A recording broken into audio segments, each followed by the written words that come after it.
4 veoga, et lasta vette. No oleks mõistlik. Selle auto olen ka. On olemas küll. Pigem ma lihtsalt ei võtaks seda riski.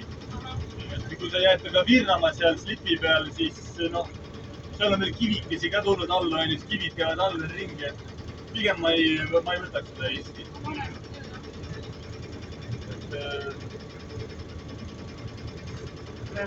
Metsis oli seda kilohetsid ja päeva.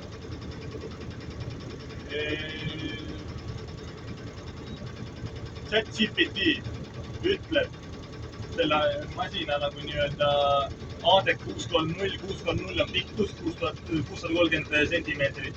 Ta ütleb selle täismassiks ehk siis täispaagiga, täisveepaagiga, täislastiks 900 kilo. Kuni 900 kilo. Kuna mootor annab veel 200 kilo juurde. Et jah, lühimass on tal 650 või midagi sellist.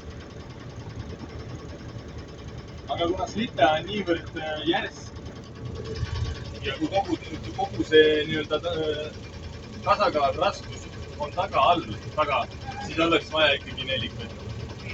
Ma ei riskiks selle Opelikesega minna.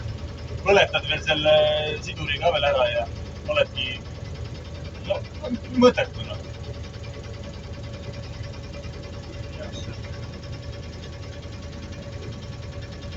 Et võib-olla natukene enda käe jala järgi juurde teha, mida iganes sa soovid. Siin kunagi oli raadio, aga see